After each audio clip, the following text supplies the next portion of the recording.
Hey hosers, James Griffin here, and I'm bringing you a special Remembrance Day, or Veterans Day, or Armistice Day, or whatever other day you want to call the 11th of November video. Now I wasn't sure, I was always going to do one, but until I learned of this, I wasn't sure about what I was going to do. But this video is on the USS Texas, BB-35. A New York class, the second of two New York class battleships. And before I get into the history on her and the game stats, she is currently preserved as a museum ship outside Houston, Texas. And she's in trouble. The hurricane that recently hit the state of Texas and their surrounding states, and in some places dumped over a meter of rain. That's insane. Dumped over a meter of rain.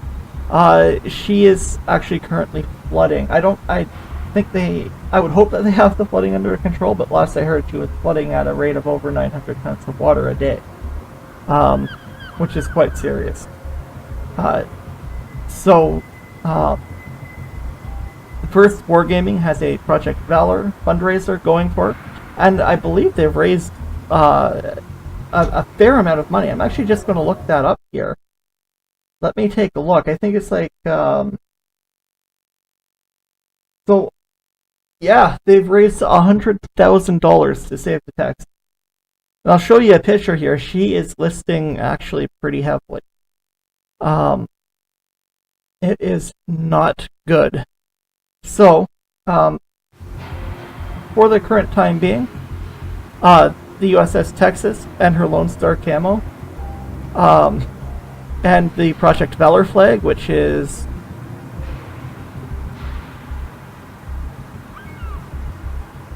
that right there, are on sale on the Wargamming Premium Shop.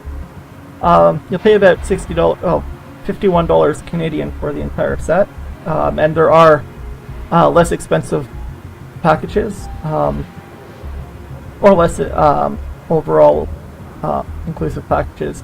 Normally I wouldn't buy the top package, but you know, the money isn't going to Wargamming. The money is going to save a very important piece of naval history, which I am all for. So we went for the top package. It cost about $51 Canadian, and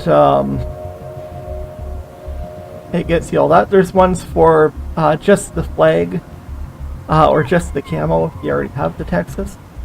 There's ones for, I think, the Texas and the camo, or the Texas and the flag without the other one.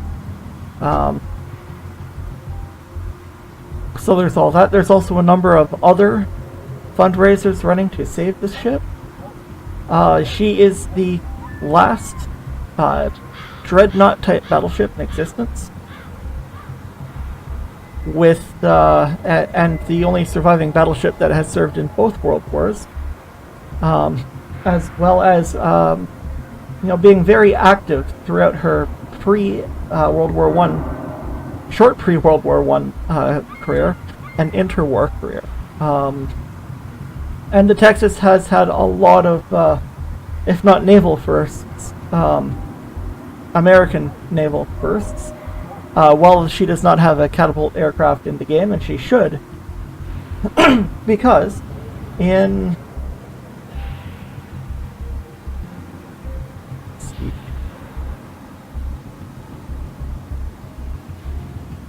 I believe it was in the early 20s.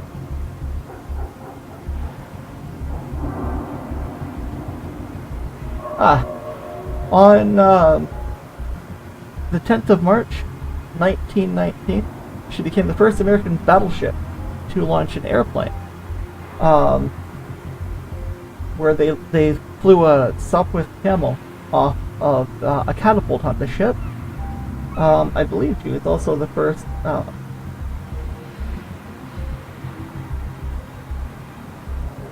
I believe she was the first, I can't remember if it's the first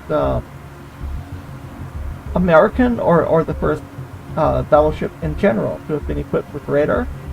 but she was one of the two. She was the flagship. She was overhauled and she became the flagship of the United States fleet on the eastern seaboard until 1927. Well, I guess it was only from 1925 to 27. I do not believe that she served in the White Fleet, though. I'm most familiar with her World War II career. Mostly she took part in neutrality patrols and convoy duty, which is a very important task. Germany did not want anything to do with the United States being in the war, because they just there was no way that Germany was ever going to compete with the United States, long or short term, especially not especially not on the high seas. So they would send the battleships like the Texas or cruisers or a lot of destroyers. They would send them to guard American convoys, neutral convoys, bringing supplies to Great Britain through the U-boat blockade. And the U-boats wouldn't attack them because, as I said, that would bring the United States into the war, and the Germans did not want the United States in the war, especially not in the early parts of it. We can talk about why Germany was never winning a war against the United States, or actually perhaps even not even winning a war against Britain herself, or the British Empire rather herself, at a later time. There's a reason why Germany never would have won. Actually, there's a few reasons why Germany never would have won, although they were able to make a very good go at it. There was some vital resources they were lacking, and that was causing them major problems, even in like 1943. But this is about the Texas. She also took part in the invasion of North Africa once the Americans did get involved. Operation Torch, starting in 1942. And she was used as basically a shore bombardment with her 10 14-inch guns. She does carry a lot of firepower, let me tell you that. Well, okay, she has a lot of guns anyways. Not quite as much firepower as well. There's a difference between anti-ship firepower and anti-ground firepower. Because she has 10 guns in 5 turrets, where something like where the later U.S. battleships would have, say, 12 guns in 4 turrets, 8 guns in 4 turrets, 9 guns in 3 turrets. But with the 12 guns, or with the 10 guns in 5 turrets, you can spread your firepower out a little more. It's not going to take more than, generally, unless you're shooting at a reinforced bunker or something, it's not going to take more than one of these 14-inch shells to destroy anything that she's shooting at. So you want to spread your shells around a bit, not all. Having them all hit the same location it's not necessarily the best thing.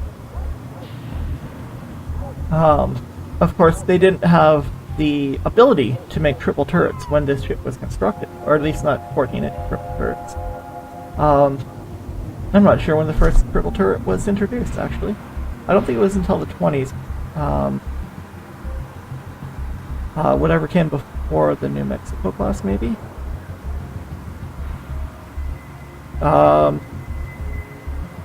I might look that information up and include it in a later video. The next major operation she took part in was Operation Overlord, also known as D-Day, and the invasions of Normandy, where after a long time of practice, since at least the 29th of April. She sailed up to Juno Beach and started unloading all of these guns. Also with her was the American battleship USS Arkansas, represented in World Warships as the Wyoming, or as the Arkansas Beta. I would have loved to be in the beta testing, but I wasn't. We have the Wyoming, which is her sister ship. They only have 12-inch guns, but they have 12 of them.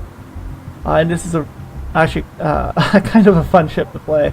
I've been trying to get my win rate over % in her. But she's a very fun ship to play. A somewhat similar design, just with one less middle turret and bigger guns. Of course, she's bigger. The Arkansas stuck with the Texas throughout the entire time. At one point, targets were too far. I don't think they actually have the. No, they do. It's just hard to see. So at one point in time, nearing the end of her fire support mission, the targets were too far away from her, and excuse me, they flooded the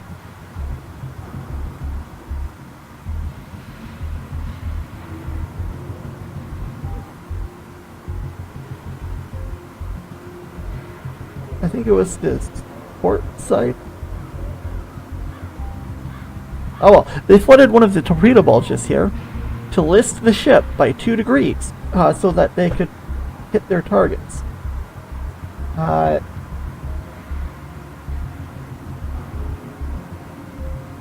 Well, later on in the engagement, at any rate, she was escorted by. They were escorted by the British cruiser Glasgow on Omaha Beach, as well as a bunch of other ships. There were 702 ships there. 7 battleships, 5 heavy cruisers, and a bunch of destroyers and whatnot. At least 2 U.S. battleships.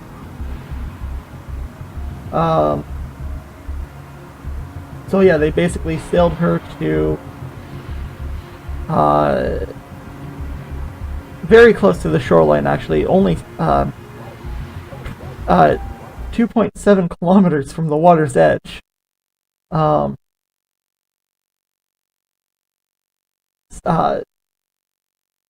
that she could bring not only her main battery, we'll get rid of that, but her secondary battery of these 5-inch 51 caliber secondary guns that she has. I thought she had more, which just allowed her to throw even more firepower at the at Juno Beach.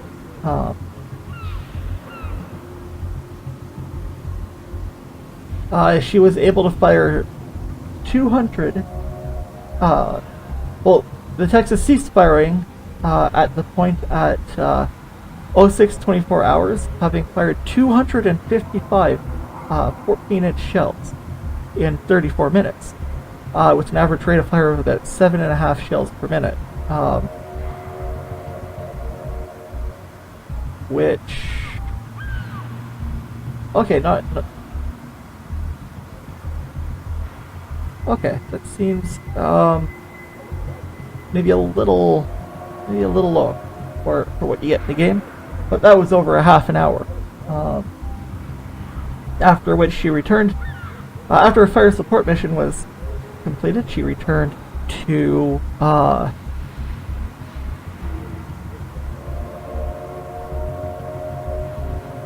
port in England.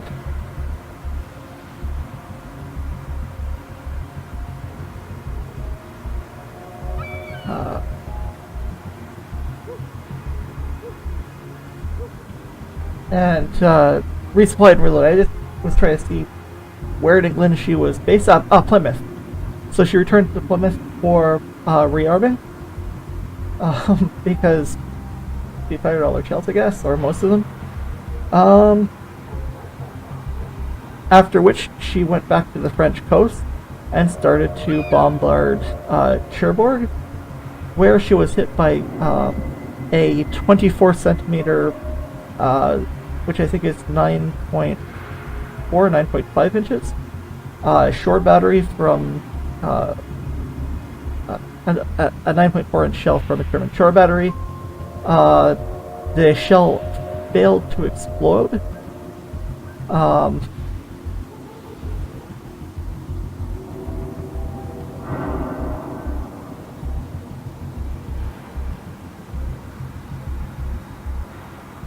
Sorry, she first took a 24 centimeter, 9.4 inch shell across the top of her conning tower, which sheared off the top of the fire control periscope, which crashed into the conning tower and wounded the gunnery officer and 3 other officers. Then it hit the main support column of the navigation bridge and exploded. The explosion caused the deck of the pilot house above to be blown upwards 4 feet, wrecked the interior of the pilot house, and wounded 7. Of the total 11 casualties from the German shell hit, only 1 man died. The helmsman on duty, Christensen.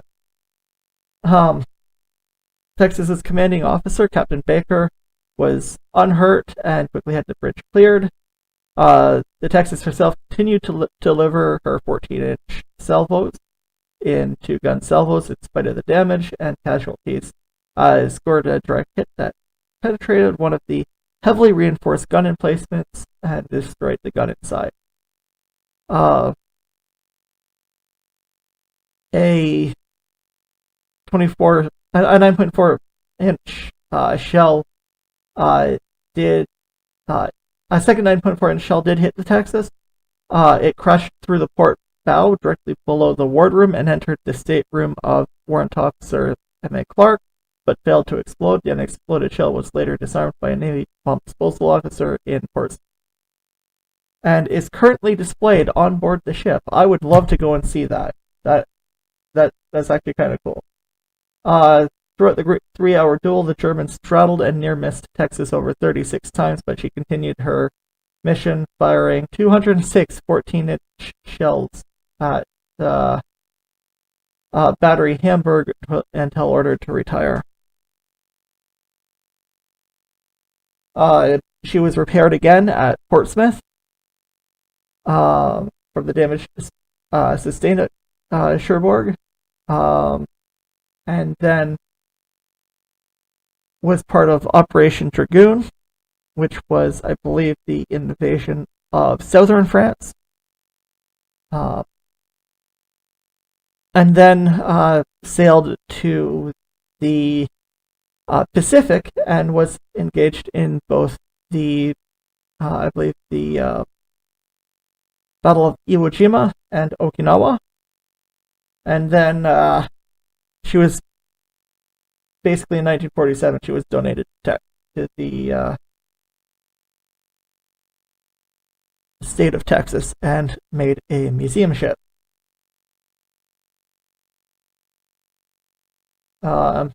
Where she has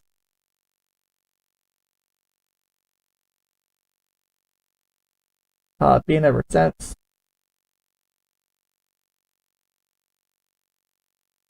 And that's all we have for that. So let's take a look at the Texas in game. She has a main battery of 5 twin 356 millimeter 14-inch guns. They have an okay firing range of 16.4 kilometers. This can be buffed. And they do, I guess, reasonable damage. Unfortunately, they have a very long reload time.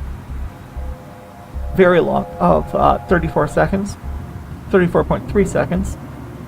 And these guns are insanely slow to turn. So that is a problem as well. And it does become a big problem. She's also got 6 of these, 3 aside of these 5-inch guns.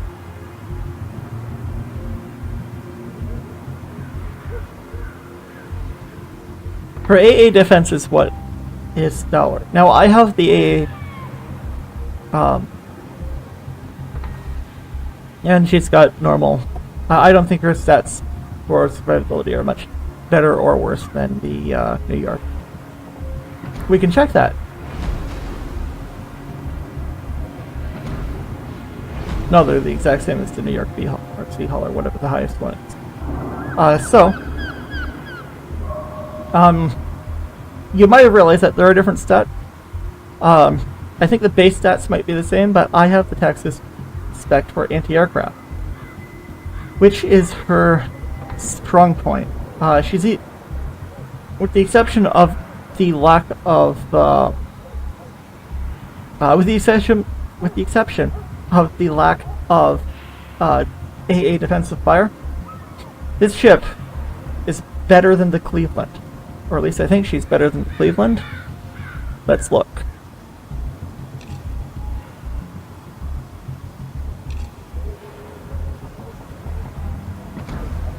Here's the Cleveland. Yes, she is much better than even the mighty Cleveland in terms of her anti-aircraft, and the Cleveland is legendary for just nomming all planes. This is before the U.S. cruiser split, which is upcoming.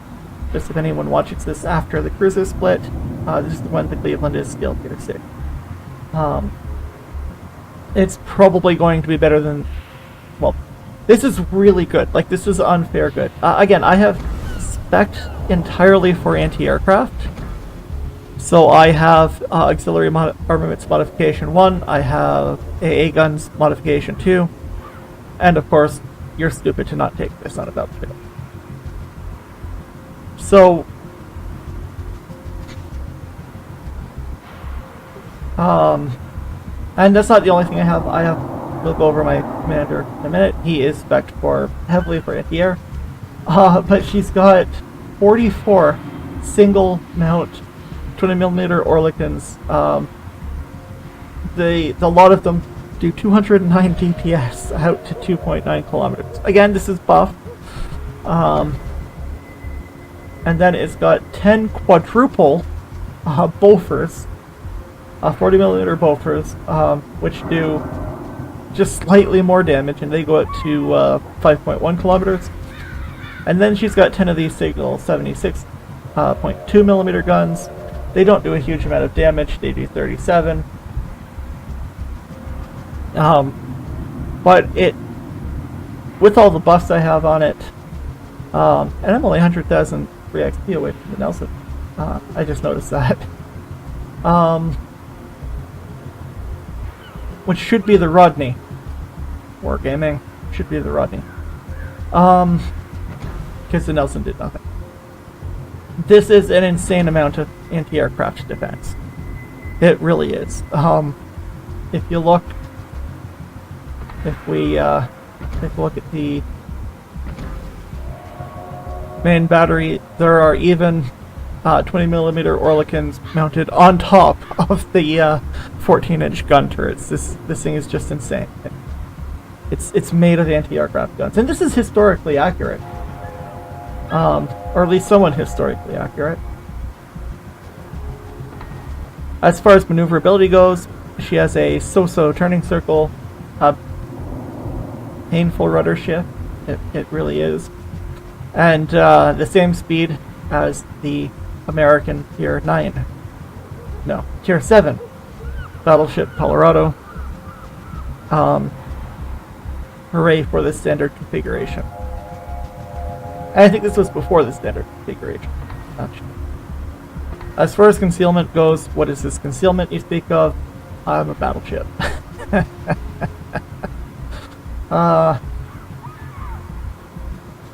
Yeah. Yeah, but you can see the massive number of anti-aircraft guns just on top of the deck. They're all along there, on the turrets, on the aft superstructure, on the forward. Is there any on the forward superstructure? I don't think there are any on the forward superstructure. As far as my commanders, this is my Colorado commander. We have preventative maintenance to prevent us from losing anti-aircraft guns. We have Jack of all trades. This is so that I can get my damage repair and healing up. A lot of people will probably prefer to take high alert, but I like Jack of all trades because it increases the bonus on two things. I also have basic firing training, advanced firing training, and manual fire control for AA armament.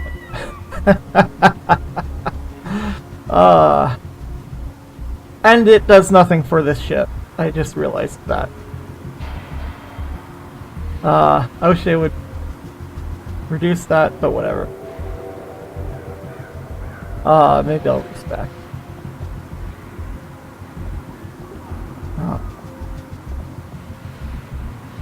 Well, I'll probably just retrain this guy to be my North Carolina captain. On top of that, we have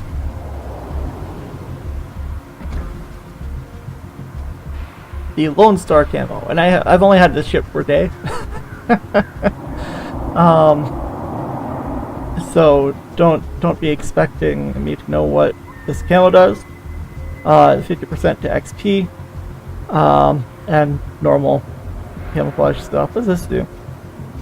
It does the exact same thing, and that does the exact same thing. So it's really just entirely cosmetic, which I really don't care about.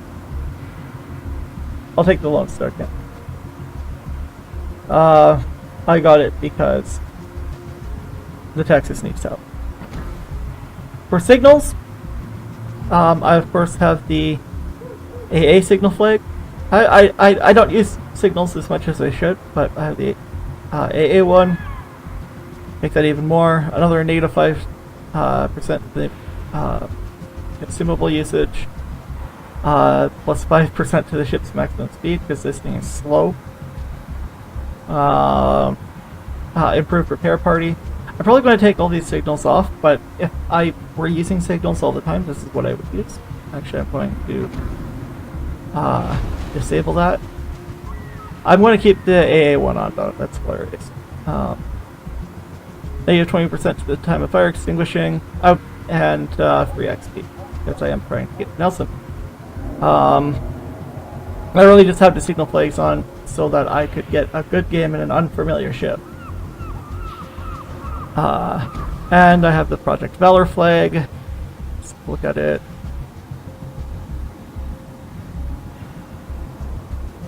There it is. Hooray, Project Valor. Normally I might use this one. Or on American ships, if I don't want this one, I would use this one. But or if I had a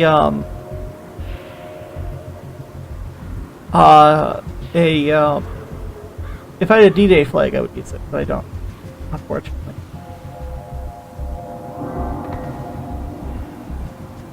Is there anything else? Differences with the New York are obviously a lot of AA guns. We'll look at the modules first. We'll just do it on New York. So what's the firing range on this?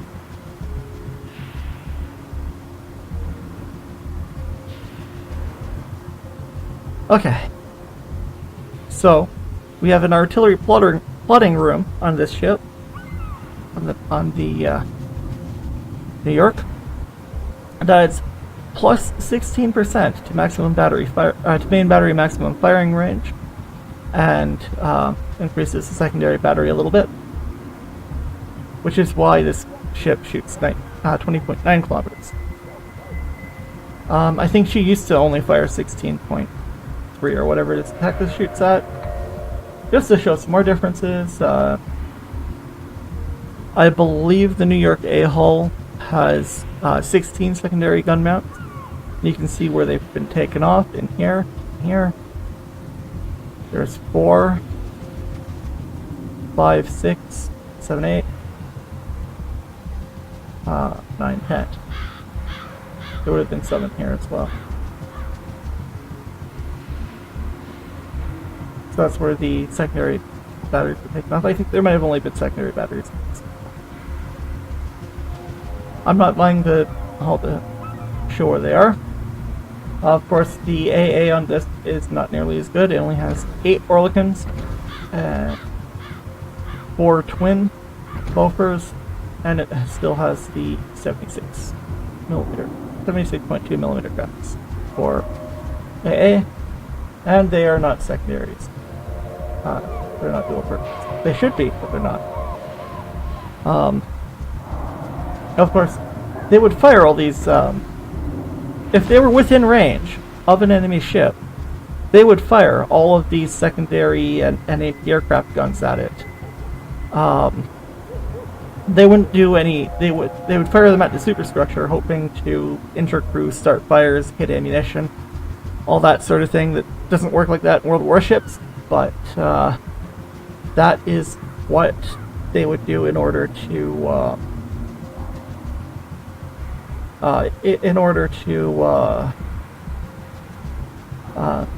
Just add to the amount of damage they're already doing with their guns. Of course, these have a range of these 40mm Bofors have a range of an effective range of 5 or 6 kilometers. The 5-inch guns, a little more. I think they're actually effective out to 15 or 16 kilometers. Especially if you're firing high explosive and not armor-piercing shells out of them. The shell velocity when they hit something is not important. Of course, you can only get so much elevation out of them as well when they're mounted in. Well, they're not. When they're casemate mounted like that, and all that. Overall, I would say that while I'm a very good battleship captain, overall, I'm not entirely a fan of the Texas or the New York as ships. This me personally, I've had some good games in them, I've had some bad games in them. They're not my cup of tea. They are just the turret traverse is maddeningly slow. But you will see the Texas in a few replays that I've done. I have one replay for you today, which will show all of her strengths and weaknesses. It was the perfect replay for this. And you'll see her in my next episode a couple of times in my next episode of And Chaos Ensues, whenever I get enough footage for that. So let's look at the let's take a look at the replay. Alright, and here we were with our replay. I've been having a dog of a time getting this to work. It just does not want to record properly today. I've been having some major FPS issues that I've never had before. Anyways, I am, of course, laughing that there is a carrier because I have an 88 anti-air rating. And this guy doesn't get it. Well, he will soon.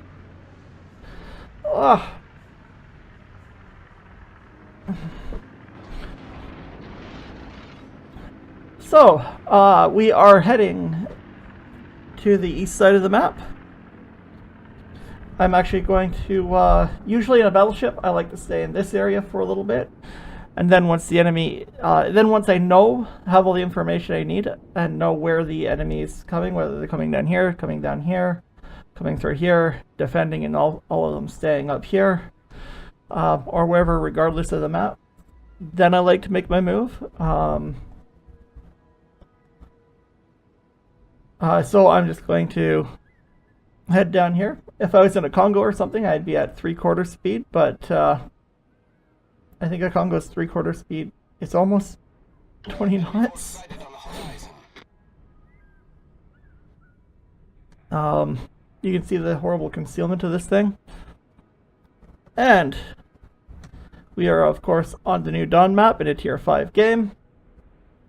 And if you're wondering why I have the fire prevention flag, these annoying British battleships are why. They're not good, they're just annoying. Because they're like, oh, we're just going to HE spam you. Which isn't always that effective. Even if you're in the Conqueror.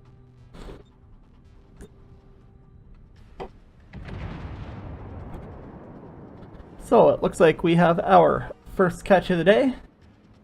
This Karlsruhe. Someone just straddled them. Looks like it might have come from ours. Shots out. And that's a battling. Oh, that was great. That my first salvo of the game. Oh boy, this is turning out to be a good game. So, we're hoping to get some a repeat on that Svetlana. As soon as we're reloaded, I'm actually going to hold my fire until I have a good firing solution on him. Just because it takes me so long to reload. There's that Furutaka. I'm happy he's far away from where I am.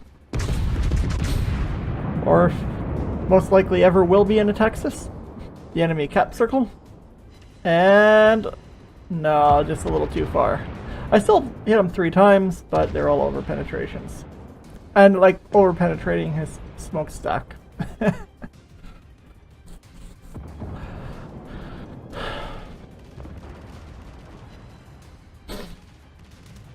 And you can see me shooting down those fighters. They did not get very close to me, and I've shot down 3 of them. Of course, that manual AA does nothing. But once I get this trained up, I will. Or it will. Someone's mentioning there's a lone battleship up north, but it's a Congo. It can hit me. Can it? That's 16.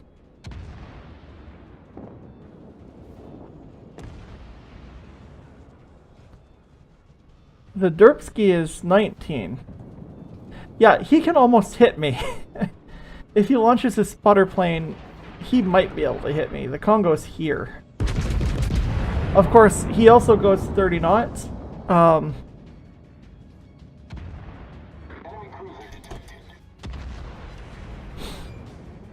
So there's that as well.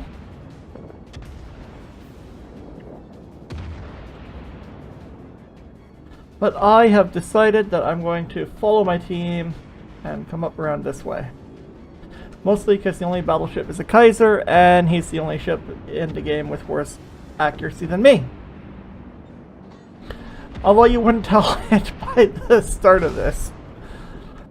Congos are very good by themselves. And the enemy carrier is currently trying to snipe the Langley. Which I was actually thinking, I wish I was over here so I could just shoot down all this shit. Of course, all the destroyers are over there and I want no part of them. Nothing to do with them at all. Now I have actually reduced my speed to 1/2.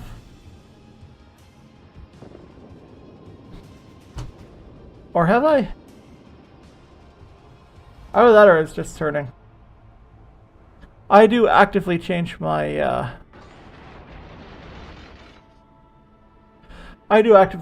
speed. If I'm like trying to keep something instead or something. I don't play the forwards backwards game because I'm usually pretty good at getting people trying to do that, but I do play the I do pay close attention to my speed usually. I try to finish off this Svetlana, but no good. He fires at me. Well, he did 600 damage anyways.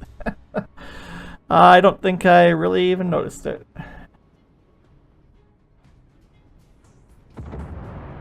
There's an Iron Duke, but he's way over there. He's out of my range, actually. That Svetlana's still hiding over there behind that island. And our 3 ships are now attacking the enemy cap. So we'll see how far they get. There's a Nicholas. I'm letting up my shot. I'm letting up my shot. Nah, he's dead. I will fire at destroyers, and I will kill destroyers. Especially in low-tier American battleships that have like 10 or 12 guns. Or lower mid-tier American battleships with 10 or 12 guns. I will shoot at destroyers. I will hit them, and I will often kill them. There's a T-22. I'm not just immediately firing at him.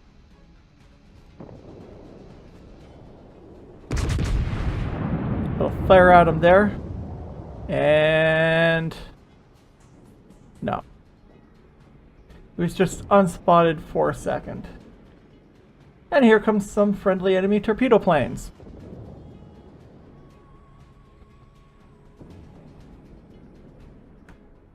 And this guy is going to try to cross-drop me.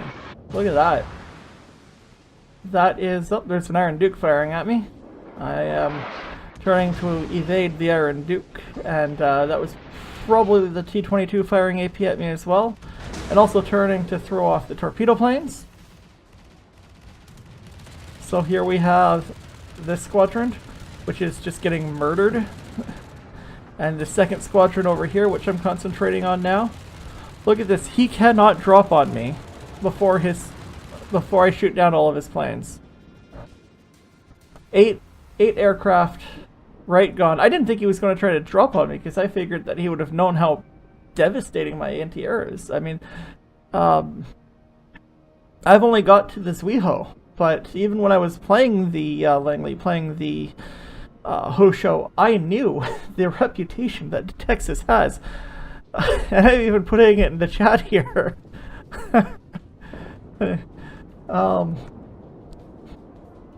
I have this replay up on the WoT Replay site as "Don't worry, he can't drop on me," which I put in the chat at some point.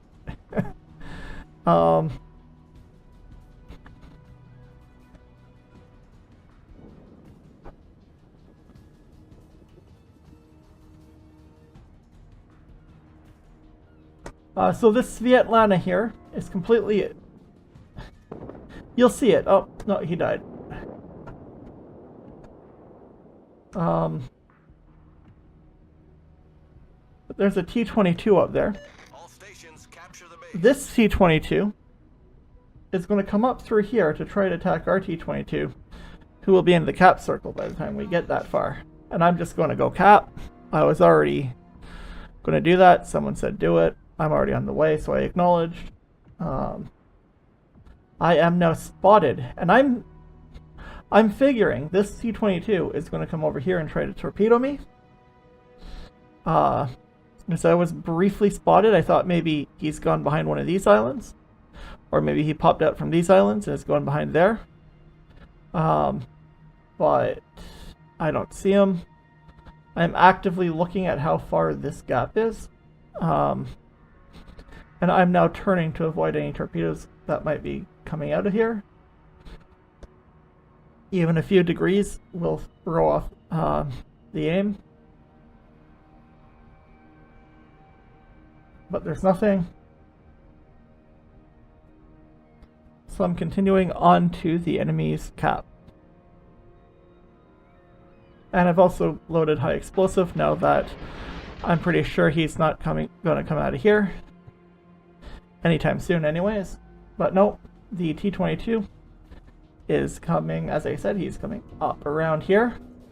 to engage my T-22, who's trying to cap. He's fired torpedoes, but he only has a couple of hit points. However, surprise, and I couldn't kill him. Unfortunately, but he's on fire. My secondaries start opening up, and now comes the long wait. The long wait for my guns to reload. So I am using my WSAD hacks to avoid his torpedoes, and I actually do a good job. Only getting hit by 2. I have lots of hit points and good torpedo protection. And I know that he will not be able to reload his torpedoes for another between 20 and 30 seconds. His guns are not doing anything to me. And I am lining up the shot. There we go. That really hurt him. And I am just going to keep turning, bring those aft guns to bear. Hope I can beat his torpedo reload with my reasonably good turning. Just keep firing at him until he dies. And there is a destroyer. I take evasive action in the opposite direction just in case he did get torpedoes off in a rather desperate attempt to not get hit by any. But it does not look like he got any torpedoes off. And I loaded AP to deal with this Iron Duke who is about to come around the island. And I have 3 repairs, the repair flag and all that. And my damage repair is on cooldown anyways, but it doesn't matter. I will be able to repair a fair amount of that back. So I'm capping. I've got this Iron Duke here, which is not a bad ship, but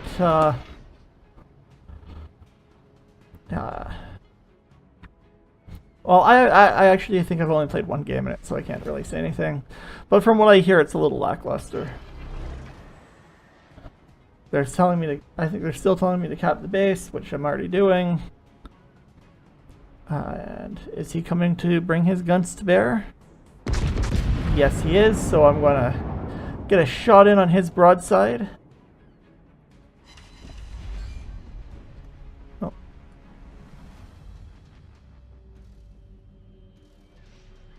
And I am just coming about.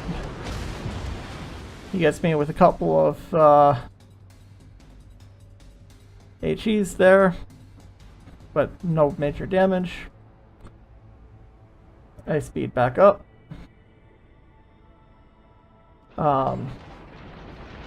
Bring my guns to bear because I know where he's going to come out from.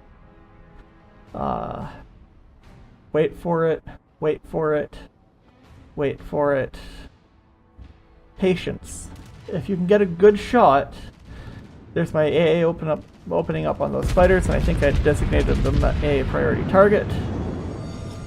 So he sets me on fire, and I sink him because he's firing HE and I'm firing AP. I put out the fire, and I am slowing down, trying to stay in the cap. I've shot down 13 aircraft and have 3 kills.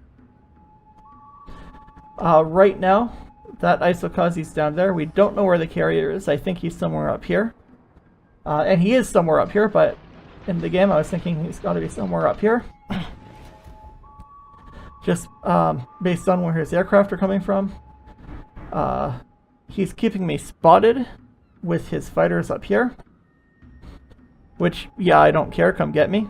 And here I am. Yeah, that CV can't drop on me. I mean, I am not being overconfident. Look at this. Here comes his 5 remaining aircraft. There goes his fighters. Unfortunately, he's going to push me out of the cap circle. But as long as I keep turning, my anti-aircraft guns will shoot down all of his aircraft before he can drop on me. There's 20. There is now 20 aircraft destroyed. 3 enemy ships sunk, and well, I got a fair amount of capture points, but he pushed me out. And suddenly, a wild isokazi appears. And here is where... yeah, that's 20. And they said he's going to try. Yeah, he tried. And the isokazi is making the mistake of firing guns at me. I dodge its torpedoes.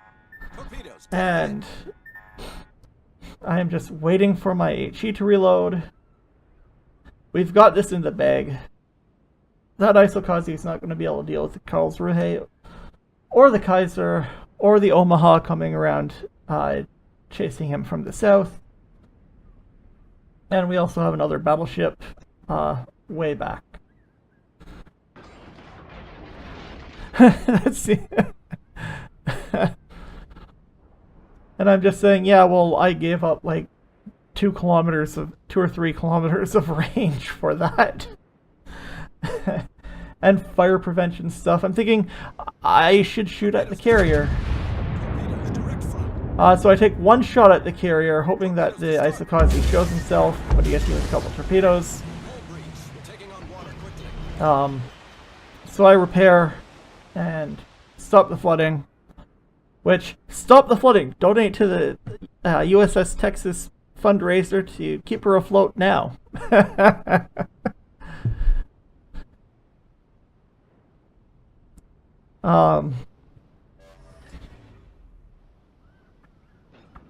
You know, those premium damage repair parties really need, need to be stocked. Okay, that was bad. I'm thinking I can shoot at the host show, get another kill, but we'll let the Omaha have it. I need to have my guns on standby in case the isokazi shows himself again, because I don't want to get sunk, even though we've already won this. So I'm expecting this guy to come out of here, maybe come out of here. But I'm expecting him to come out of here, fire torpedoes at me, and run away. I am expecting him to be like, up here or something. But, yeah, he ran around over here.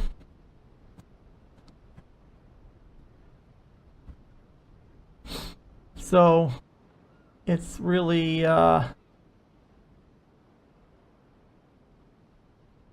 just waiting for... I don't know if we get the cap or the time. I can't remember, but we're definitely winning this. And a big part of that was my shooting down like pretty much 2 squadrons of aircraft. I'm taking... I'm zigzagging basically so that isokazi can't really get shots on me. And it turns out he's actually up here somewhere because he shoots at this Kaiser. There he is. Can I get a shot off? No. But we'll wait for it to close.